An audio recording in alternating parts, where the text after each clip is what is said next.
Bab hakikat fisika dan prosedur ilmiah. Sebab yang pertama, pengertian dan hakikat fisika.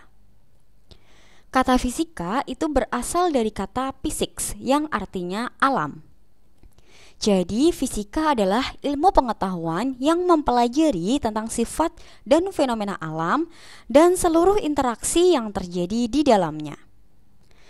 Fisika itu merupakan ilmu pengetahuan yang paling mendasar untuk mempelajari hubungan antara perilaku dan struktur benda di dunia ini. Di zaman modern, ilmu fisika bisa diterapkan di berbagai bidang kehidupan. Contohnya dalam bidang teknologi, komunikasi, kedokteran, dan lain sebagainya. Dengan fisika, itu dapat menjawab berbagai fenomena yang terjadi di kehidupan sehari-hari. Contohnya, fenomena alam petir yang terjadi saat hujan turun. Pada hakikatnya, ilmu fisika merupakan sebuah kumpulan pengetahuan atau jalan berpikir dan cara untuk penyelidikan. Dalam penerapan ilmu fisika, kita harus menerapkan beberapa hakikat ilmu fisika. Antara lain, hakikat yang pertama yaitu fisika sebagai produk.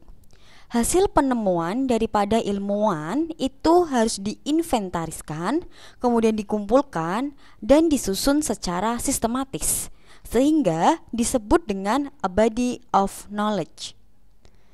Jenis produk yang ada di fisika antara lain ada fakta, konsep, prinsip, hukum, rumus, teori, dan model. Hakikat yang kedua adalah fisika sebagai proses, yaitu memberikan gambaran mengenai proses bagaimana para ilmuwan itu bekerja saat melakukan penemuan-penemuan, atau disebut dengan a way of investigating. Ada 6 proses saat melakukan penemuan, yaitu fenomena, dugaan, pengamatan, pengukuran, penyelidikan, dan yang terakhir adalah publikasi. Hakikat yang ketiga adalah fisika sebagai sikap. Dalam proses berpikir dan berkreasi tentu harus diiringi dengan sikap-sikap ilmiah, atau disebut dengan a way of thinking. Contoh sikapnya itu ada jujur, rasa ingin tahu, bertanggung jawab, disiplin, dan lain sebagainya. Demikian pembahasan pada subbab pengertian dan hakikat ilmu fisika. Semoga dapat dipahami dan tetap semangat untuk belajar.